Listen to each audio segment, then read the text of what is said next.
itslinamar, and today I have a video on how I film and edit my lookbooks. There's a lot to get through, so let's just start with it. Also, before I do get started, I want to say I'm not an expert on this matter. I did study video, media, film, arts, whatever at university before dropping out though, so I didn't pick too much up there.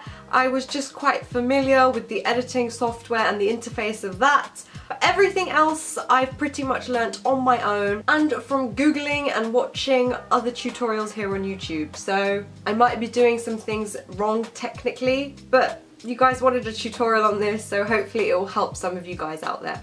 Now, when I film my lookbooks, I actually get help with the camera work sometimes because I don't like my shots to be static. I get help from a fellow YouTuber and a very good friend of mine, Tasha Green. I'll leave her channel link down below. We help each other film our lookbooks, so if you can, try to get someone to help you film. If you can't, don't worry, but then I would invest in a tripod if you can. You can pick them up pretty cheap. I've even seen them on Tesco Direct for about 13, 15 quid. So they're not too expensive. A basic one will be fine if you're starting out. Okay, so I usually have all my outfits in my head or written down or somewhere. I've kind of picked them up and styled up each piece and I know what I'm going to be wearing for the lookbook. Once that's done, I go and browse the internet and I try and find a piece of music to go with my lookbook.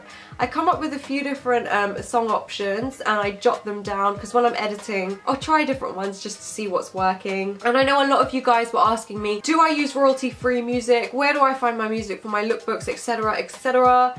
And I can tell you, no, I don't use royalty-free music for my lookbook specifically, but that's because I don't monetize my lookbook videos. By that I mean I'm not making any money from your views from watching that video, and the reason why I do that is just so I can have that creative freedom of using whatever song I wish to use to create a nice piece of video for you guys to watch. If you do want to use royalty-free music, then I'll try and leave some links of some websites down below. Otherwise, YouTube also have a section of free music too.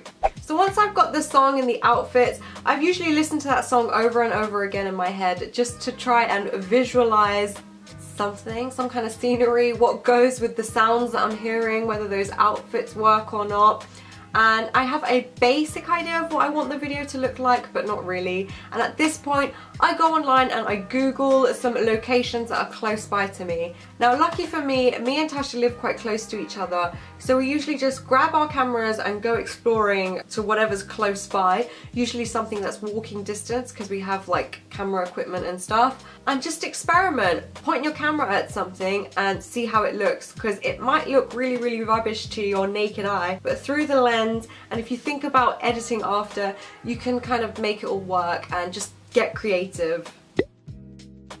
Now try to get as many different shots of the same outfit as possible. You probably won't end up using majority of them, but it's good to have them just so you can play with it and you have more to work with. Also, personally, I'm not a big fan of just say static shots. If they are static and say you can't get someone to help you, then make sure you're moving in the frame or something is happening and they're not just of you maybe just standing there and a still frame and it looks like a photograph, because that can get a bit boring to watch. So just make sure there's movement in there. You can always keyframe the shot so that they're slightly moving. I'll try and leave a link to a keyframing tutorial down below for you guys if you're interested as well. Another tip I recommend is try to put your camera in its manual setting. It's really good to familiarize yourself with your camera and its settings, what everything does.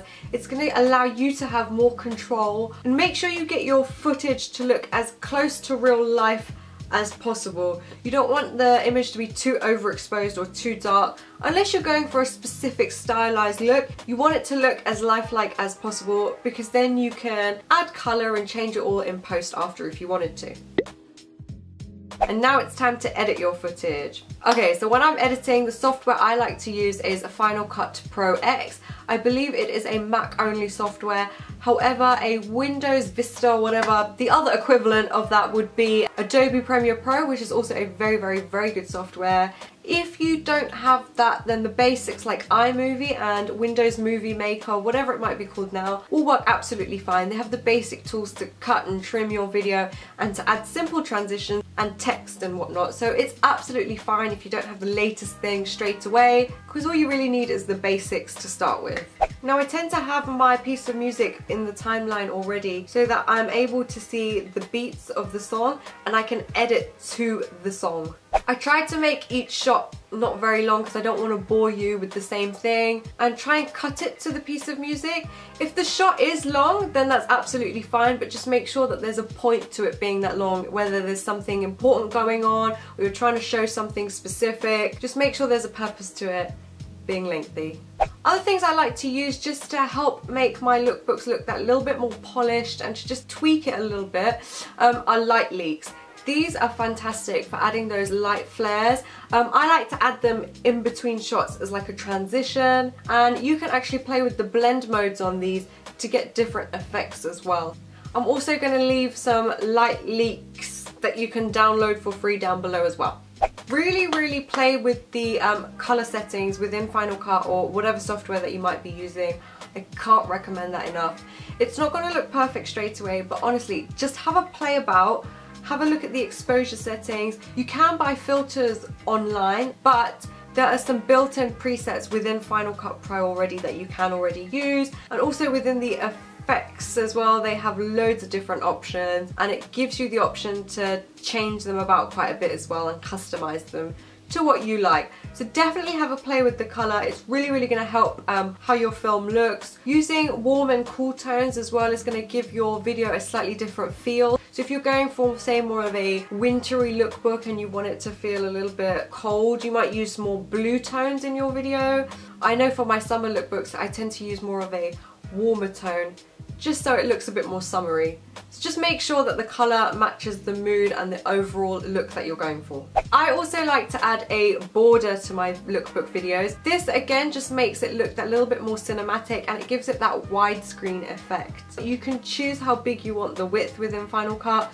I tend to just have it at this particular one, and yeah, and it's just that one little step that I do that I think really helps them look a little bit more professional. One last tip, and that's to help any camera movements that might be too shaky. So currently I usually film my lookbooks on a Canon 50mm or a Sigma 30mm lens, and I don't think either of them have image stabilization, which means when I'm using them they can be a little bit shaky. So what I tend to do in Final Cut Pro is, if you go into the inspector tool, if you scroll all the way down, select the clip that you want to stabilize and just click the stabilization button. That should help just steady out the flow of the camera movement, if that makes sense. Final Cut Pro has so many of these like little things to tweak your video to make it look absolutely perfect. The best advice I can give to you is just go out and film something. Film some flowers, film your garden, film your family, and just play around with what footage you have and just try loads of different effects. Have a go, make mistakes, because you're gonna learn from them. You'll know never to make them again. So mistakes are a good thing, and just keep experimenting, keep playing, and I hope this was helpful to some of you guys. I hope you guys like this type of video. Be sure to give it a thumbs up, to subscribe to my channel, and stay tuned for more. Peace! Hey, it's just me again. I'm just letting you guys know that you can check out my last video by clicking on the box just there. And whilst you're at it, don't forget to click the subscribe button too. Peace!